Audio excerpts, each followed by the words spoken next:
እንዳይጨነቁ የሰው ልጆች ሲሞቱ መላእክቶች አብሽር ወደ ጀነት ነው የምትሄጂው ይላሉ።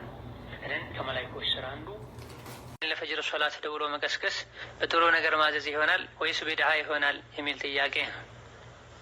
ለሶላት መቀስቀስ በመልካም ነገር ከመተባበር ይቆጠራል። ነገር ግን ሊበዛ ሁሌ በቋሚነት የሚደረግ ሊሆን አይገባም። ኸይርን ነገር ሰዎች ራሳቸው ፈልገው እንዲያደርጉ፣ ኸይር ነገር ላይ ሌላን ሰው እንዳይደገፉ። እዚህ ደረጃ ካልደረሰ በወቅቱ እንዲነሱ ተክቢረተል ኢሕራም እንዳያልፋቸው ሰዎችን ብናስታውስ ችግር አይኖርም። ነቢዩ ሰላቱ ወሰላም ቤተሰቦቻቸውን ለሶላት ሌይል ይቀሰቅሱ ነበር፣ በተለይ ረመዳን ላይ አሽረ ለዋኺር ላይ። ወከዛሊከ ዓሊና ፋጢማን ላይ ደግሞ ቀድማ ተነስታ የተወሰነ ሰግዳ ከዛም ባሏን የምትቀሰቅስን ሴት ነቢዩ ሰላቱ ወሰላም አወድሰዋል፣ ዱዓ አድርገውላቸዋል። ስለዚህ ጭባት እንደዚሁ ደግሞ ቀድማ ተነስታ የተወሰነ ሰግዳ ከዛም ባሏን የምትቀሰቅስን ሴት ነቢዩ ሰላቱ ወሰላም አወድሰዋል፣ ዱዓ አድርገውላቸዋል። ስለዚህ ሳይበዛና ሌላ ችግር ሳያስከትል እንዲህ አይነት ነገር ይህ ቢደረግ የማስታወስ ስራ ቢሰራ ችግር አይኖረውም። ሌሎች ተያያዥ የሆኑ ችግሮች እስከሌሉትና ስልክ የደወሉ መቀስቀሱ ራሱ ሱና ነው እስካላሉ ድረስ ስልክ መደወሉ ወሲላ ነው። ነቢዩ ሰላቱ ወሰላም የሄዱ ይቀሰቅሱ እንደነበረው ስልክን እንደ ሰበብ መጠቀም። ሌላኛው ጥያቄ እህቴ ሳታገባ እድሜዋ ገፍቷል፣ ሰዎች ጠንቋይ ጠይቅ ይሏታል፣ እሷ አላህ የሚያደርገውን እጠብቃለሁ ትላለች፣ ምን ይመክሯታል የሚል ጥያቄ ነው። ሶብር እንድታደርግ ነው ምንመክራት። አላህ ተባረከ ወተዓላ ለባሮቹ የሚወስነው ውሳኔ ሁሉ የሚቀድረው ነገር በሙሉ መልካምና ኸይርም። አላህ ዘንድ ተባረከ ወተዓላ ለታጋሾች ያላቸው ምንዳ አላህ እንጂ ማንም አያውቀው። ዱንያ ላይ ከምናገኘው ደስታና ድሎት ይልቅ የአኼራው ይሻላል። ዱንያ ላይ ኸይር የሚመስሉ ነገር ግን ተገብተው ሲታዩ መጨረሻቸው የማያምር ብዙ ነገሮች አሉ።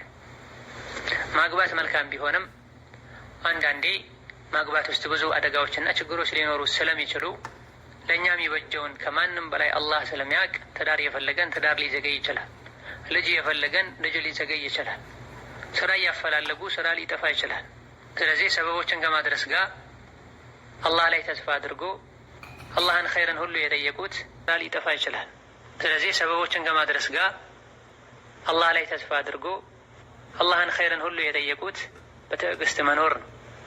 ይሄም ማድረግ ትቶ ወደ ጠንቋይ መሄድ ከባድ ወንጀልን መዳፈር ነው።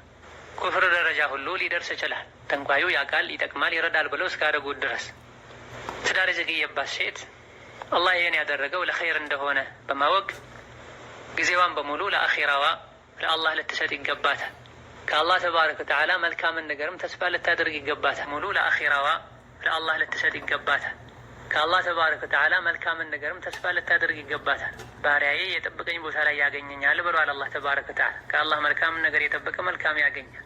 አላህ የወሰነ ውሳኔ ሁሉ መልካም ነው፣ ጥሩ ነው ያለ ያለበትን ሁኔታ ወዶ ደስተኛ ሆኖበት እንዲቀበል አላህ ያደርገዋል፣ ቀልቡን ያረጋጋለታል።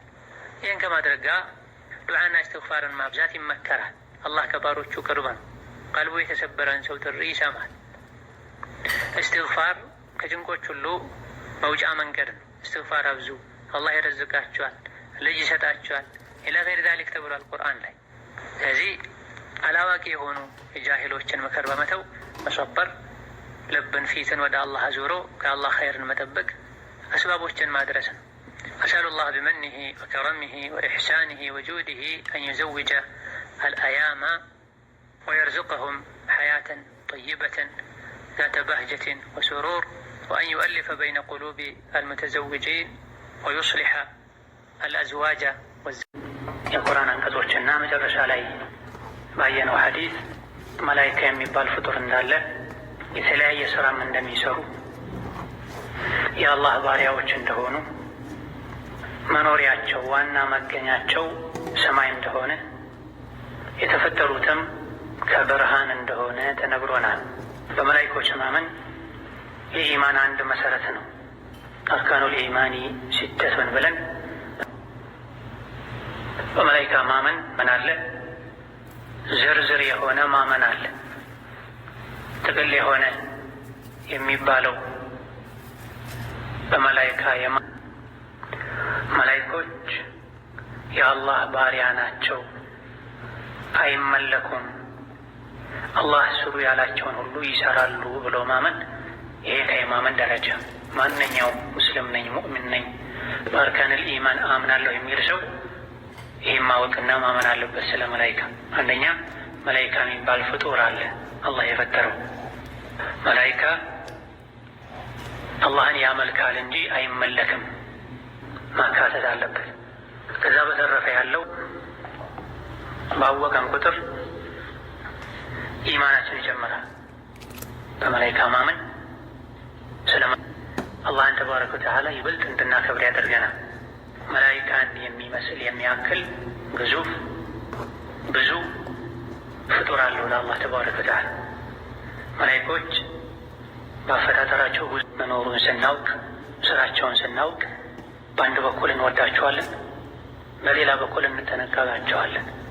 ምንጠነቀቃቸው ከመላይኮች ውስጥ የእኛን ስራ ተከታትሎ በመመዝገብና የቅያም ቀን የሰራነውን ሁሉ እንድናገኝ የማድረግ ኃላፊነት የተሰጣቸው መላይኮች አሉ። ኪራመን ካቲቢና ያዕለሙና ማ ተፍዐሉን፣ የተከበሩ ጸሐፊ የሆኑ መላይኮች አሉ። የምታደርጉትን ሁሉ ያውቃሉ፣ ይጽፉታል፣ ይመዘግቡታል። የቅያም ቀን እንካ መጽሐፍህን አንብብ፣ በዚህ መጽሐፍ ውስጥ ባለው በተመዝግቦ የሚያዝ ከሆነ በአላህ ካመናችሁ በኋላ ወደ ምስራቅ ስገዱ፣ ወደ ምዕራብ ስገዱ ብሎ የሚያዝ ከሆነ በአላህ ካመናችሁ በኋላ ወደ ምዕራብ ስገዱ፣ ወልየውሚል አኺር በአኺራ ካመናችሁ በኋላ ስገዱ፣ ወልመላኢከቲ በመላእክት ካመናችሁ በኋላ ስገዱ። በአላህ በአኺራ በመላይኮች አላህ ባወረዳቸው መጽሐፍት በቁርአንና በሌሎችም ወነቢይን አላህ ባላካቸው ነቢያት ሙሉ በሙሉ ሳያምን አንድ ሰው ጎንበስ ቀና ቢል ወደ ምስራቅ ወደ ምዕራብ ወደ ካዕባ እንኳ ቢዞር ዋጋ የለው። ምንሰራው ስራ ዋጋ ይኖረው ዘንድ ማመን ካለብን ነገሮች አንዱ በመላይካ ማመን ነው። በአላህ ሳያምን አንድ ሰው ጎንበስ ቀና ቢል እንደማይጠቅመው ሁሉ በአላህ እንኳ ቢያምን በአኺራ እንኳ ቢያምን መላይካ በሚባለው ፍጡር አላምንም ብሎ ሌሎች ነገሮችን አምናለሁ አደርጋለሁ ቢል ዋጋ የለውም። ኢነ አለዚነ ቃሉ ረቡና አላሁ ሱመ እስተቃሙ ተተነዘሉ ዐለይሂሙል መላኢከቱ አላ ተኻፉ ወላ ተሕዘኑ ወአብሽሩ ቢልጀና። እነዚያ በአላህ ያመኑ ጌታችን አላህ ብቻ ነው፣ ከአላህ ውጪ ማንንም አናመልክም ያሉ፣ ከዚያም የጸኑ እዛ ላይ ያዘለቅቅ ያላደረጉ ወለም ዘለም ያላሉ የእነዚህ ሽልማታቸው ምንድን ነው ከተባለ ተተነዘሉ ዐለይሂሙል መላኢካ፣ መላኢካ እነሱ ላይ ይወርዳል። መቼ? ጣረ ሞት ላይ ሲደርሱ